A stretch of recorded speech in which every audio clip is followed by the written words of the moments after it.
Hello friends, मैं जो आपको आज कहानी सुनाने जा रही हूँ वो मेरी कल वाली कहानी का ही दूसरा भाग है।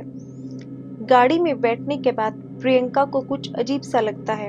अपने पैरों में ऐसा लगता है जैसे कुछ रेंग रहा हो। प्रियंका कहती है, अरे अभी कुछ था मेरे पैरों के अंदर, कुछ रेंग रहा था। निवेदिता कहते, दिखाओ। निवेदिता ने कहा, ऐसा कुछ भी नहीं है। निवेदिता, कहाँ कुछ प्रियंका, वो पैरों में पेड़ की बेल लिपटी थी ना, उसकी वजह से लग रहा होगा। घबराओ नहीं, अब सब कुछ ठीक है। देखो, हम सब वापस आ गए हैं। भगवान का शुक्र मनाओ कि हम सही सलामत लौट आए। देखा नहीं कैसे आदिवासी भी पूरी तरह से जांच पड़ताल कर रहे थे। प्रियंका निवेदिता की बातों से थोड़ी सामान्य होती है। रास्ते भर सभी थोड़ी देर तो चुपचाप बैठे रहते हैं, फिर थोड़ी देर बाद अपने डर की व्याख्या करते हैं। कभी हंसते हैं तो कभी उन बातों को सोचकर सहम जाते हैं। घर पहुंचने पर प्रियंका विशेष को चाय के लिए बुलाती है। विशेष और निवेदिता साथ बैठे होते हैं। तभी प्रियंका जोर से चिल्लाती है। विशेष और निवेदिता दौड़कर किचन में पहुंचते हैं।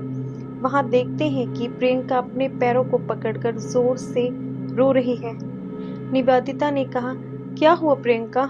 प्रियंका ने कहा, मैंने कहा था ना कि कुछ मेरे पैरों में है, तुमने नहीं माना, देख लो अभी तुम। प्रियंका ने अपना पजामा ऊपर खींचकर दिखाया तो सभी के होश उड़ गए। यहाँ सच में कुछ रेंग रहा था। तभी विशेष ने कहा, चाकू लाओ। मिल गया चाकू। चाकू की नोक को आग से गर्म कर विशेष रेंगते हुए स्थान पर एक चीरा लगाता है। थोड़ी सी मुशक्कत के बाद एक छोटा सा लतर दिखाई देता है। उसे पकड़कर खींचकर बाहर निकालकर बाहर फेंकता है तो एकदम उसी तरह भागकर वो लतर घर के अंदर चली जाती है। प्रियंका, अब कुछ ठीक है। ये बोलते बोलते प्रियंका सो जाती है। निवेदिता और विशेष उसे उठाकर कमरे में ले जाते हैं। जख्मों पर पट्टी बांध देते हैं। विशेष, अब ठीक हो जाएगा, मगर बड़े ताज्जुब वाली बात है, ये लतर उसके शरीर में कैसे पहुंच गई, और वो भी अंदर। थोड़ा ध्यान देना तुम। निवेदिता, सुनो विशेष, यहाँ मेरे अलावा कोई भी नहीं है। कहीं मदद की आवश्यकता हुई तो मैं कहाँ जाऊंगी? प्लीज तुम यहीं रुक जाओ ना। ठीक है, मैं यहाँ हूँ, निवेदिता ने कहा, थैंक्स।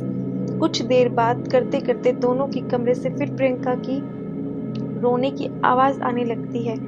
दोनों भागकर अंदर जाते हैं। प्रियंका, विशेष, चाकू लाओ, फिर से चाकू लाओ, अभी एक और मेरे हाथों के अंदर, प्लीज निकाल दो इसे। प्रियंका रोने लगती है। विशेष ने कहा, अब बात उसके बस की नहीं है। उसने प्रियंका से कहा, विशेष, एम्बुलेंस बुलाना होगा, हॉस्पिटल चलते हैं। प्रियंका, नहीं, हॉस्पिटल नहीं, तुम करो इसका इलाज। डॉक्टर सिर्फ इंजेक्शन लगाएगा, प्लीज तुम कर दो। विशेष फोन मिलाकर एम्बुलेंस बुलाता है। निवेदिता, ये क्या मुसीबत आ गई यार। प्रियंका का दर्द मुझसे नहीं देखा जा रहा। कब आएगी एम्बुलेंस? करीब 10 मिनट में एक एम्बुलेंस घर के बाहर आती है। बारिश अभी भी हो रही होती है।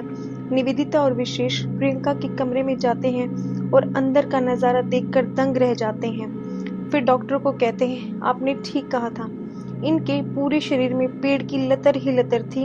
हमने निकाल दिया, मगर इनका पूरा शरीर निशान से भर जाएगा। निवेदिता, अभी ठीक तो है ना प्रियंका? डॉक्टर, अभी भी ऑपरेशन थिएटर में ही है, अभी तो बेहोश है, होश आते ही मिलवाते हैं आपको, यहीं पर मिलवाऊंगा। थोड़ी देर बाद जब होश आता है तो एक नर्स आकर निवेदिता और विशेष को बुलाती है। दोनों अंदर जाकर प्रियंका से मिलते हैं। प्रियंका दोनों को देखकर रोने लगती है। विशेष को अपने इस खंडर जाने वाली सलाह पर काफी पछतावा होता है। प्रियंका, विशेष, इसमें तुम्हारी कोई गलती नहीं, प्लीज तुम अपने आप को दोषी न ठहराओ। प्रियंका बात करते करते सर को पकड़ती है और थोड़ा कराती है। अभी बातें होती ही रहती है कि निवेदिता ने प्रियंका के माथे पर कुछ रेंगते हुए देखा। निवेदिता और विशेष दौड़कर डॉक्टर को बुलाने जाते हैं। लौट कर आने के बाद सन्न रह जाते हैं। प्रियंका पास पड़े औजार से अपने माथे की नस काट चुकी होती है और वहीं बेड पर गिरी पड़ी थी। खून माथे से गिरे जा रहा था। डॉक्टर ने तुरंत जांच किया तो पाया प्रियंका के प्राण निकल चुके हैं। निवेदिता और विशेष सब रोए जा रहे थे और साथ ही खुद को कोसे जा रहे थे। उस वीरान खंडर में सभी दोस्तों का जीवन भी खंडर कर दिया था। और मेरी आज की कहानी यही समाप्त होती है। मेरे चैनल को लाइक करें, सब्सक्राइब करें। Thank you.